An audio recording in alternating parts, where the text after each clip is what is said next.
Hello students, यदि आप भी CUT एग्ज़ाम 2026 दे रहे हैं तो ये वीडियो आपके लिए महत्वपूर्ण होगा। आपने जो तैयारी कर रहे हैं उसमें आप हमेशा ये अनुमान लगाते हो कि NCERT से लाइन टू लाइन क्वेश्चन आते हैं, और ये सच्चाई भी है कि लाइन टू लाइन क्वेश्चन आते हैं। हमने भी यही प्रयास किया है कि NCERT की लाइन टू लाइन ही क्वेश्चन आपके लिए तैयार किया जाए ताकि आपको अधिकतम फायदा CUT एग्जाम में मिल सके। तो आइए हम क्वेश्चन स्टार्ट करते हैं। एक बार पैटर्न देख लेते हैं कि इस पेपर को आपको कैसे सॉल्व करना है। आपको अब सामने क्वेश्चन दिख रहा है, इसको पढ़िए, वीडियो को पॉज कीजिए, आंसर सोचिए और आंसर अपनी नोटबुक में मार्क कीजिए। वीडियो को जैसे आगे चलाओगे आपको इसका एक्सप्लेनेशन मिल जाएगा। तो पहला क्वेश्चन है कि शीत युद्ध का चरम बिंदु किसे माना जाता है। ऑप्शन ए बर्लिन नाकेबंदी, ऑप्शन बी कोरियाई युद्ध, ऑप्शन सी क्यूबा मिसाइल संकट, ऑप्शन डी वियतनाम युद्ध। तो शीत युद्ध का चरम बिंदु माना जाता है क्यूबा मिसाइल संकट 1962। एक्सप्लेनेशन देखते हैं इसका कि क्यूबा मिसाइल संकट के दौरान अमेरिका और सोवियत संघ सीधे परमाणु युद्ध के कगार पर आ गए थे। ऐसा लग रहा था कि दोनों ही देश एक दूसरे पर परमाणु युद्ध का प्रयोग करेंगे, लेकिन वो प्रयोग नहीं हुआ। ये पूरे संसार के लिए सुखद घटना थी कि उस परमाणु हथियारों का प्रयोग नहीं हुआ। इसलिए क्यूबा मिसाइल संकट को शीत युद्ध का चरम बिंदु माना जाता है। क्वेश्चन नंबर सेकंड, शीत युद्ध का मुख्य कारण क्या था। ऑप्शन ए आर्थिक संसाधनों की कमी, ऑप्शन बी वैचारिक संघर्ष पूंजीवाद बनाम साम्यवाद, ऑप्शन सी धार्मिक मतभेद, ऑप्शन डी उपनिवेशवाद का अंत। तो इसका आंसर होगा वैचारिक संघर्ष पूंजीवाद बनाम साम्यवाद। ये किस किस के बीच था वैचारिक संघर्ष, हम देखते हैं। शीत युद्ध का मुख्य कारण अमेरिका जो पूंजीवादी विचारधारा को मानता है और सोवियत संघ जो साम्यवादी विचारधारा को मानता है, और इन दोनों के बीच ही वैचारिक टकराव था जिसने वैश्विक स्तर पर तनाव और प्रतिस्पर्धा को जन्म दिया। नेक्स्ट क्वेश्चन है, शीत युद्ध को भौतिक या प्रत्यक्ष युद्ध में बदलने से रोकने वाला मुख्य कारण क्या था, कि कौन सा कारण था जो शीत युद्ध केवल शीत युद्ध के रूप में ही जाना गया, भौतिक या प्रत्यक्ष युद्ध में नहीं बदल पाया। तो ऑप्शन ए संयुक्त राष्ट्र की शक्ति, ऑप्शन बी आर्थिक सहयोग, ऑप्शन सी परमाणु हथियारों का भय जिसे हम राजनीति विज्ञान की भाषा में अवरोध भी बोलते हैं, और सांस्कृतिक आदान प्रदान। तो इसका राइट आंसर होगा परमाणु हथियारों का भय, अवरोध। तो हम देखते हैं अवरोध होता क्या है कि अमेरिका और सोवियत संघ दोनों के पास परमाणु हथियार थे। यदि वे युद्ध होता तो परस्पर सुनिश्चित विनाश जिसे mutual assured destruction MAD MED भी बोलते हैं की स्थिति बन जाती।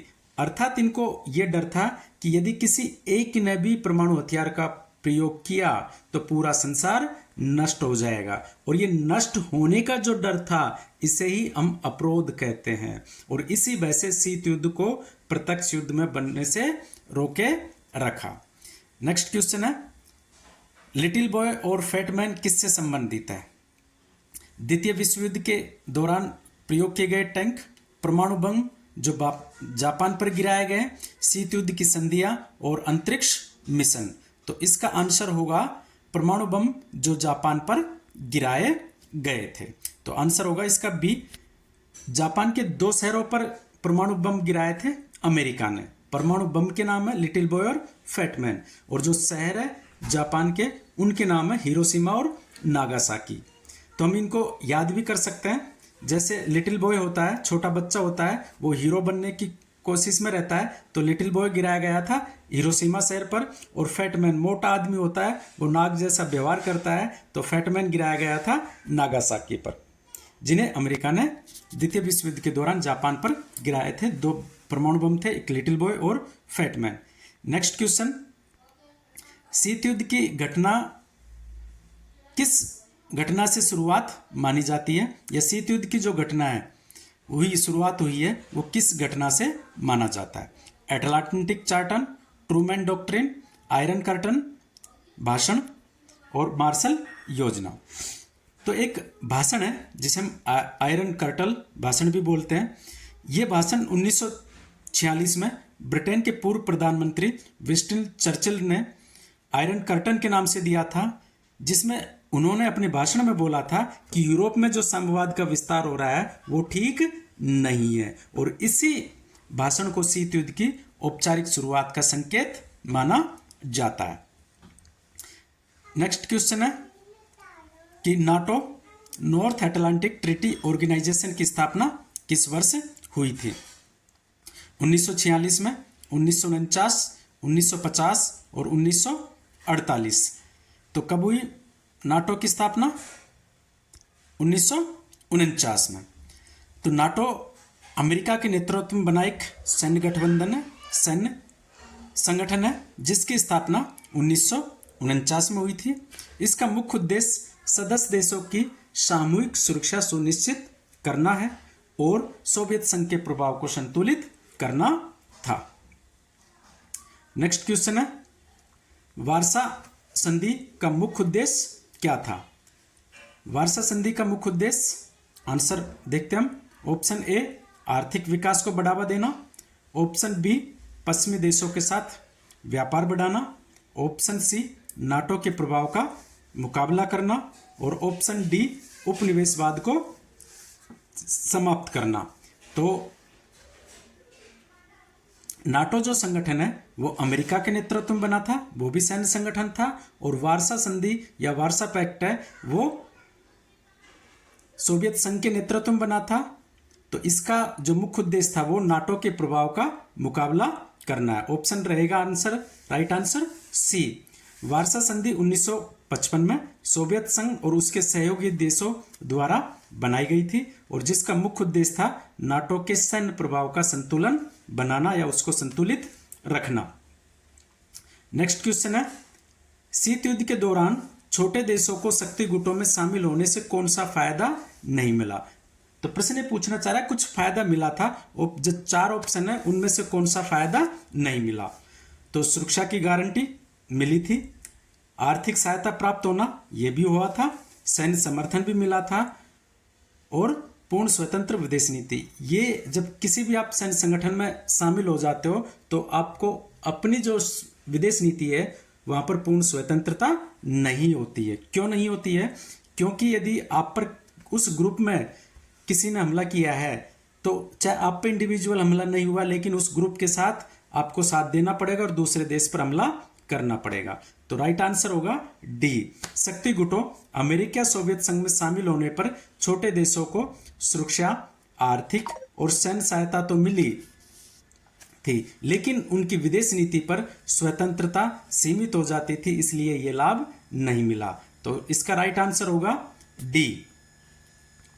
नेक्स्ट क्वेश्चन है, शीत युद्ध के दौरान मुख्य अखाड़ा केंद्र कौन सा महाद्वीप बना? अर्थात जो शीत युद्ध चल रहा था वो कौन से क्षेत्र में या विश्व के कौन से महाद्वीप में सबसे ज्यादा उसकी घटनाएं देखी गई? Option A Asia, option B Africa, option C Europe, option D दक्षिणी अमेरिका। तो शीत युद्ध ज्यादातर कौन कौन से देश थे?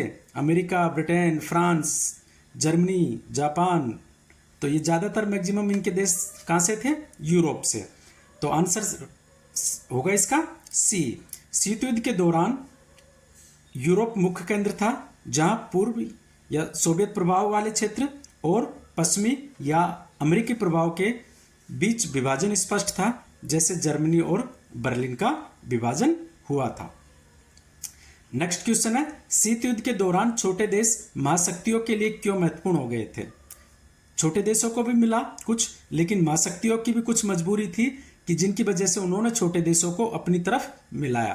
तो इनका ऑप्शन है, उनकी जनसंख्या बहुत अधिक थी छोटे देशों की, वे औद्योगिक रूप से विकसित थे, वे रणनीतिक और सैन्य दृष्टि से उपयोगी थे, वे सांस्कृतिक रूप से श्रेष्ठ थे। तो जनसंख्या, उद्योग और संस्कृति से उनको कोई मतलब नहीं था, उनको मतलब था कि वो रणनीतिक और सैन्य दृष्टि से उनके लिए उपयोगी थे। तो इसका ऑप्शन होगा सी।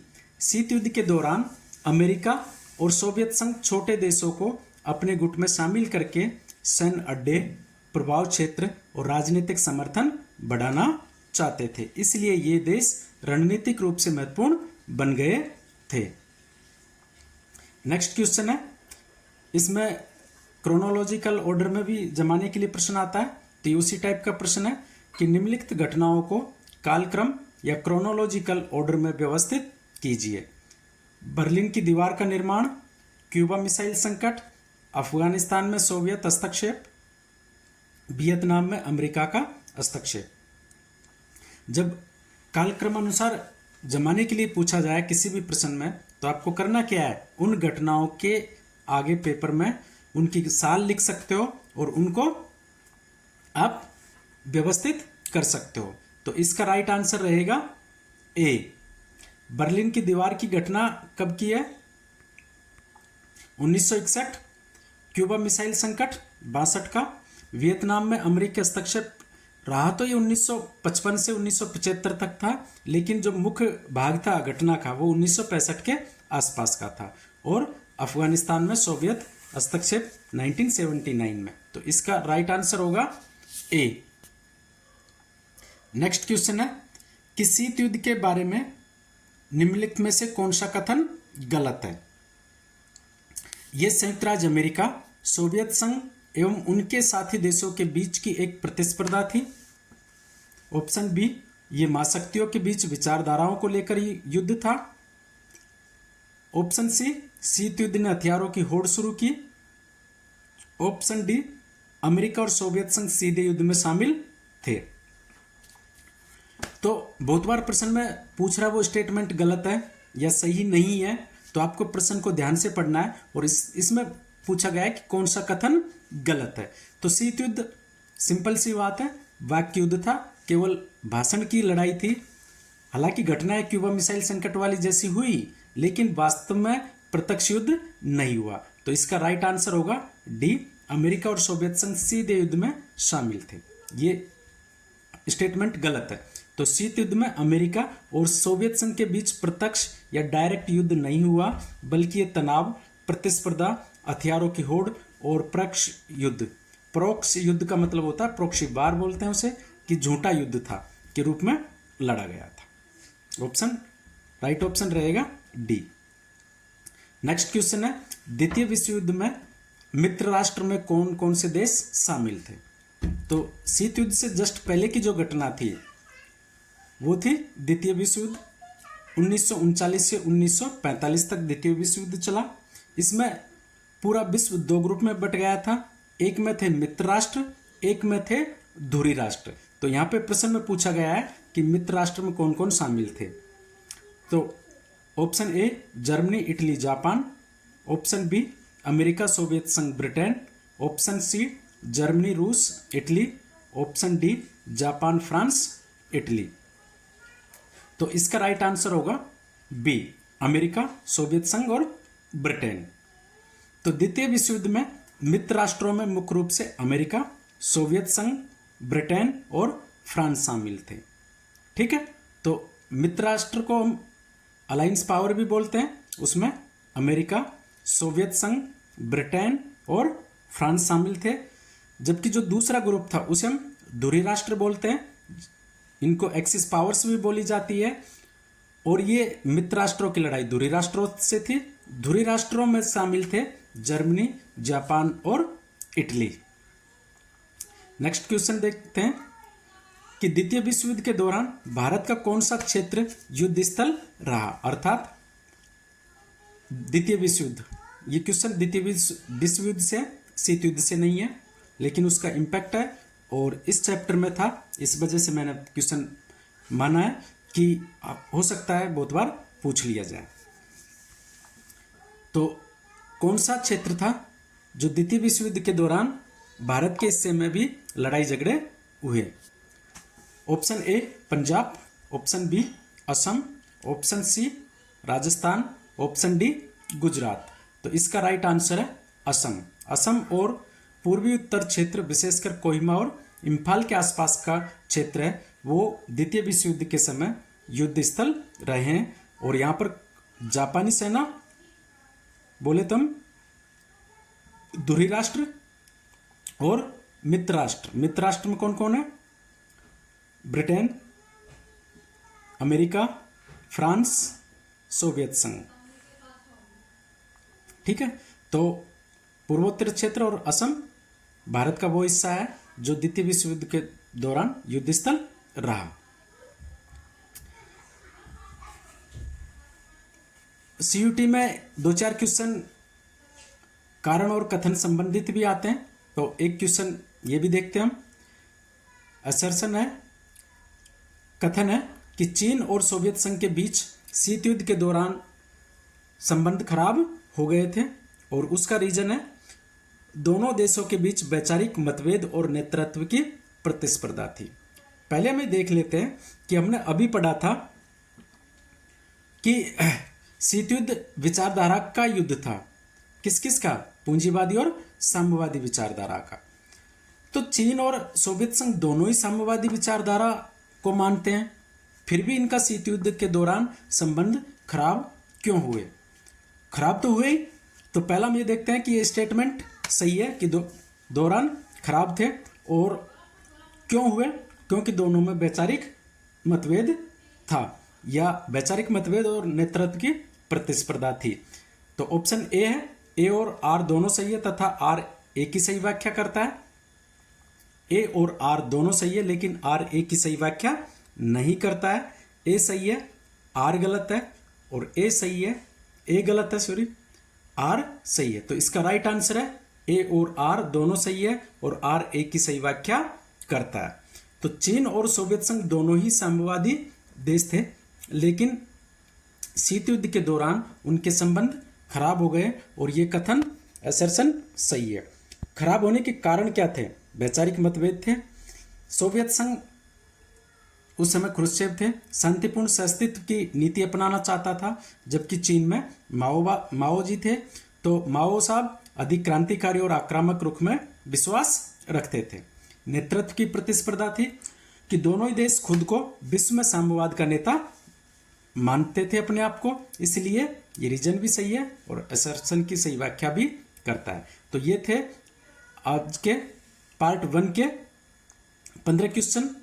इसका पार्ट 2 भी आएगा, तो उससे पहले आपको शीत युद्ध का चैप्टर अच्छे से पढ़ लेना है। हालांकि आपके सीबीएसई के सिलेबस में चैप्टर नहीं था, पर सीयूटी की एग्जाम में है, तो वहाँ आ सकता है। ये वीडियो मैंने हिंदी मीडियम में बनाया है। जिन बच्चों को इंग्लिश मीडियम में चाहिए वो यही 15 क्वेश्चन इंग्लिश मीडियम में मिल जाएंगे। और मिलेंगे कहाँ? इस वीडियो के नीचे कमेंट सेक्शन में इंग्लिश मीडियम के लिए एक लिंक होगा, उस पर जाकर आप पीडीएफ डाउनलोड कर सकते हैं। तो तब तक मस्त रहिए, अच्छे से पढ़ाई करिए, और फिर मिलते हैं अगले वीडियो में। धन्यवाद।